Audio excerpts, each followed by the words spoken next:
ਰਾਤ ਨੂੰ ਜਦੋਂ ਇਹ ਪਰਿਵਾਰ ਸੌਣ ਦੀ ਤਿਆਰੀ ਕਰਦਾ ਤਾਂ ਉਸ ਤੋਂ ਪਹਿਲਾਂ ਕੁਝ ਅਣਪਛਾਤੇ, ਜਿਨ੍ਹਾਂ ਦੀ ਗਿਣਤੀ ਵੀ ਪੁਲਿਸ ਨੇ ਨਹੀਂ ਦੱਸੀ ਕਿ ਕਿੰਨੇ ਸੀਗੇ, ਉਹਨਾਂ ਨੇ ਇਸ ਪਰਿਵਾਰ ਦੇ ਉੱਤੇ ਤਾਬੜਤੋੜ ਗੋਲੀਆਂ ਚਲਾ ਦਿੱਤੀਆਂ ਤੇ ਇਸ ਗੋਲੀਬਾਰੀ ਦੇ ਵਿੱਚ ਪਰਿਵਾਰ ਦੇ 2 ਜੀਆਂ ਦੀ ਤਾਂ ਮੌਤ ਹੋ ਚੁੱਕੀ ਹੈ।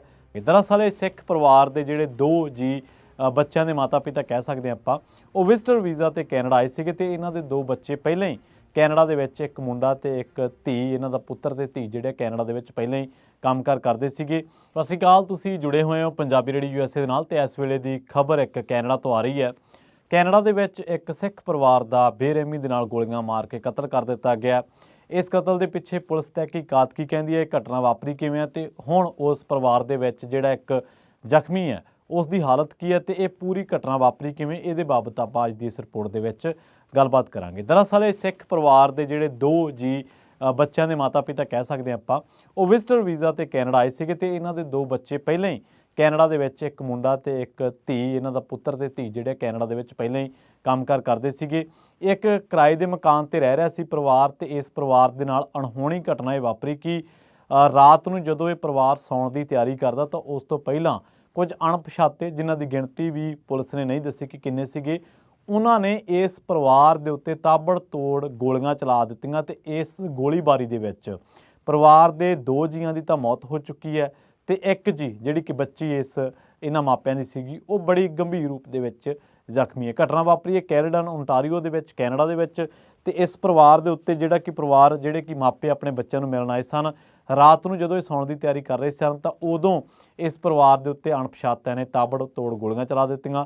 ਉਹਨਾਂ ਅਣਪਛਾਤਿਆਂ ਬਾਰੇ ਪੁਲਿਸ ਕੋਲੇ ਹਾਲੇ ਕੋਈ ਨਾ ਤਾਂ ਕਲਿਊ ਹੈ ਤੇ ਨਾ ਹੀ ਕੋਈ ਜਾਣਕਾਰੀ ਹੈ। ਉਹ ਦੱਸਦੇ ਨੇ ਕਿ ਇਹ ਜਿਹੜੀ ਘਟਨਾ ਵਾਪਰੀ ਹੈ ਨਵੰਬਰ 20 ਦੀ ਇਹ ਘਟਨਾ ਵਾ, ਜਦੋਂ ਸਿੱਖ ਫੈਮਿਲੀ ਨੂੰ ਜਿਹੜਾ ਬੜੇ ਬੇਰਹਿਮੀ ਦੇ ਨਾਲ, ਬੜੇ ਵਹਿਸ਼ੀਆਨਾ ਢੰਗ ਦੇ ਨਾਲ ਗੋਲੀਆਂ ਦੇ ਨਾਲ ਭੁੰਨਿਆ ਗਿਆ। 30-30, 35-35 ਗੋਲੀਆਂ ਜਿਹੜੀਆਂ ਮਾਰੀਆਂ ਗਈਆਂ। ਦੱਸਿਆ ਜਾ ਰਿਹਾ ਕਿ ਜਿਹੜਾ ਇਹ ਕੈਲਗਰੀ ਦੇ ਵਿੱਚ ਪਰਿਵਾਰ ਕਿਰਾਏ ਦੇ ਘਰ ਤੇ ਰਹਿ ਰਿਹਾ ਸੀਗਾ।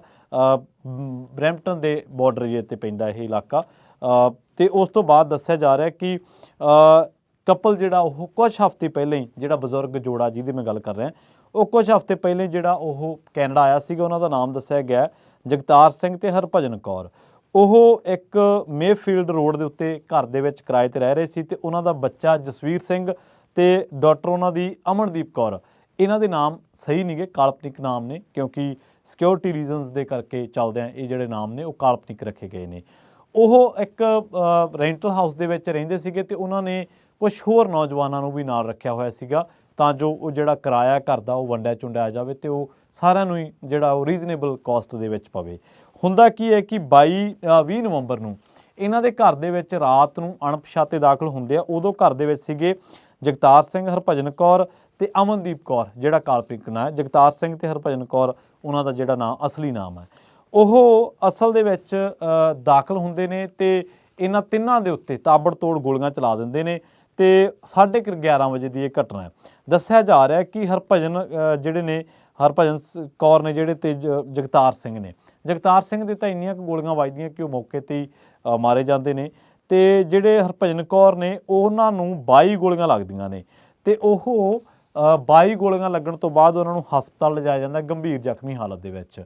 13 ਦਿਨ ਉਹ ਹਸਪਤਾਲ ਦੇ ਵਿੱਚ ਰਹਿੰਦੇ ਨੇ ਤੇ 13 ਦਿਨਾਂ ਬਾਅਦ ਉਹਨਾਂ ਦੀ ਜਿਹੜੀ ਮੌਤ ਆ ਉਹ ਜ਼ਖਮਾਂ ਦੀ ਤਾਬ ਨਾ ਝੱਲਦਿਆਂ ਉਹਨਾਂ ਦੀ ਮੌਤ ਹੋ ਜਾਂਦੀ ਹੈ।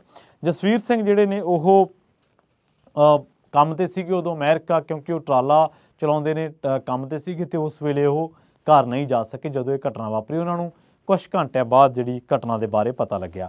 ਪੁਲਿਸ ਦੀ ਜਿਹੜੀ ਤਹਿਕੀਕਾਤ ਆ ਉਹ ਕਹਿ ਰਹੀ ਹੈ ਕਿ ਜਿਹੜਾ ਉਹਨੇ ਇਸ ਤਹਿਕੀਕਾਤ ਦੇ ਵਿੱਚ ਨਾਮ ਦਿੱਤਾ ਐਕਟ ਆਫ ਮਿਸਟੇਕਨ ਆਇਡੈਂਟੀਟੀ, ਕਿ ਜਿਹੜੇ ਕਿਲਰਸ ਨੇ ਜਿਹੜੇ ਜਿਨ੍ਹਾਂ ਨੇ ਤਾਬੜਤੋੜ ਗੋਲੀਆਂ ਚਲਾਈਆਂ, ਉਹਨਾਂ ਨੂੰ ਕਿਸੇ ਗੱਲ ਦਾ ਭੁਲੇਖਾ ਲੱਗਿਆ। ਉਹਨਾਂ ਨੇ ਇਹਨਾਂ ਲੋਕਾਂ ਨੂੰ ਇੱਕ ਭੁਲੇਖੇ ਦੇ ਵਿੱਚ ਜਿਹੜਾ ਉਹ ਮਾਰ ਦਿੱਤਾ ਗੋਲੀਆਂ ਚਲਾ ਕੇ।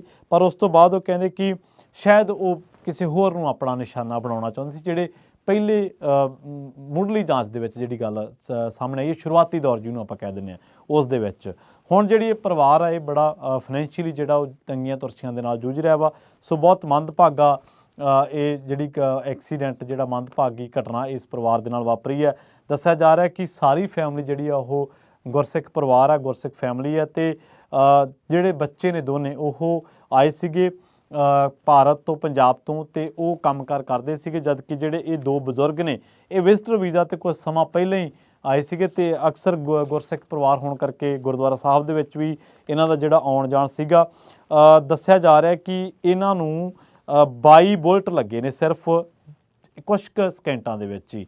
ਜਿਹੜੇ ਬਜ਼ੁਰਗ ਸੀਗੇ ਜਿਨ੍ਹਾਂ ਦਾ ਨਾਮ ਮੈਂ ਦੱਸ ਕੇ ਹਟਾਂ ਤੁਹਾਨੂੰ, ਜਗਤਾਰ ਸਿੰਘ ਤੇ ਹਰਭਜਨ ਕੌਰ ਦੇ ਇੰਨੀਆਂ ਗੋਲੀਆਂ ਵੱਜੀਆਂ, ਤਕਰੀਬਨ 2.5 ਦਰਜਨ ਗੋਲੀਆਂ, ਜਿਹਨੂੰ ਤੁਸੀਂ 30 ਗੋਲੀਆਂ ਆਪਾਂ ਕਹਿ ਸਕਦੇ ਹਾਂ, ਇਹਨਾਂ ਨੂੰ ਵੱਜੀਆਂ ਤੇ 13 ਦਿਨਾਂ ਬਾਅਦ ਇਹਨਾਂ ਦੀ ਹਸਪੀਟਲ ਦੇ ਵਿੱਚ ਡੈਥ ਹੋ ਜਾਂਦੀ ਹੈ। ਜਿਹੜੀ ਇਹ ਬੱਚੀ ਆ ਜਿਹਦਾ ਨਾਮ ਮੈਂ ਦੱਸਿਆ ਅਮਨਦੀਪ ਕੌਰ, ਇਹ ਹਾਲੇ ਵੀ ਜ਼ਿੰਦਗੀ ਤੇ ਮੌਤ ਦੀ ਲੜਾਈ ਲੜ ਰਹੀ ਹੈ, ਹਾਲੇ ਵੀ ਇਹ ਗੰਭੀਰ ਜ਼ਖਮੀ ਹੈ।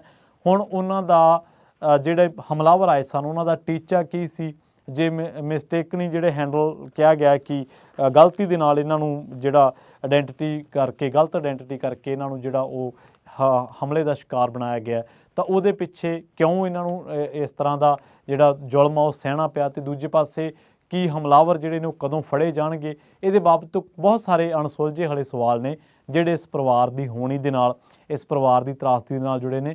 ਪਰ ਕਿਉਂਕਿ ਸਾਰਾ ਪਰਿਵਾਰ ਬੜੇ ਚਿਰਾਂ ਬਾਅਦ ਇਕੱਠਾ ਹੋਇਆ ਸੀ, ਬੱਚਾ ਤੇ ਉਹਨਾਂ ਦੀ ਧੀ ਪਹਿਲਾਂ ਹੀ ਪੰਜਾਬ ਤੋਂ ਆਏ ਸਨ ਤੇ ਜਗਤਾਰ ਸਿੰਘ ਤੇ ਉਹਨਾਂ ਦੀ ਜਿਹੜੀ ਵਾਈਫ ਨੇ ਉਹ ਬਾਅਦ ਦੇ ਵਿੱਚ ਇਹਨਾਂ ਬੱਚਿਆਂ ਕੋਲ ਆਏ ਸਨ, ਹਰਭਜਨ ਕੌਰ। ਪਰ ਇੱਕ ਦਰਦਨਾਕ ਘਟਨਾ ਨੇ, ਇੱਕ ਬੁਰੇ ਹਮਲੇ ਨੇ ਇਹਨਾਂ ਦੋਨਾਂ ਜੀਆਂ ਦੀ ਜਿਹੜੀ ਉਹ ਜਾਨ ਲੈ ਲਈ ਆ। ਬੱਚੀ ਹਲੇ ਸਦਮੇ ਦੇ ਵਿੱਚ ਆ, ਡਾਕਟਰਾਂ ਦਾ ਕਹਿਣਾ ਇਹ ਹੈ ਮੈਡੀਕਲ ਜਿਹੜੀਆਂ ਟਰੀਟਮੈਂਟਸ ਉਹਦੀਆਂ ਚੱਲ ਰਹੀਆਂ ਨੇ। ਉਸ ਤੋਂ ਬਾਅਦ ਐਗਜ਼ਾਮਿਨ ਇਹ ਚੀਜ਼ ਹੋਈ ਹੈ ਕਿ ਹੋ ਸਕਦਾ ਉਹ ਉਮਰ ਭਰ ਇਸ ਸਦਮੇ ਦੇ ਵਿੱਚੋਂ ਨਾ ਨਿਕਲ ਸਕੇ ਜਾਂ ਨਾ ਬੋਲ ਸਕੇ। ਸੋ ਇਹ ਬੜੀ ਮੰਦਭਾਗੀ ਘਟਨਾ ਕੈਨੇਡਾ ਦੇ ਵਿੱਚ ਵਸਦੇ ਇੱਕ ਸਿੱਖ ਪਰਿਵਾਰ ਦੇ ਨਾਲ ਹੋਈ ਹੈ, ਜਿਹੜਾ ਕਿ ਪਰਿਵਾਰ ਦੇ ਮਾਪੇ ਜਿਹੜੇ ਨੇ ਉਹ ਕੁਝ ਸਮਾਂ ਪਹਿਲਾਂ ਹੀ ਕੈਨੇਡਾ ਆਏ ਸਨ। ਬਹੁਤ ਬਹੁਤ ਧੰਨਵਾਦ। ਜਲਦ ਮਿਲਾਂਗੇ ਇੱਕ ਹੋਰ ਨਵੀਂ ਰਿਪੋਰਟ ਦੇ ਵਿੱਚ। ਜੁੜੇ ਰਹੋ ਪੰਜਾਬੀ ਰੇਡੀਓ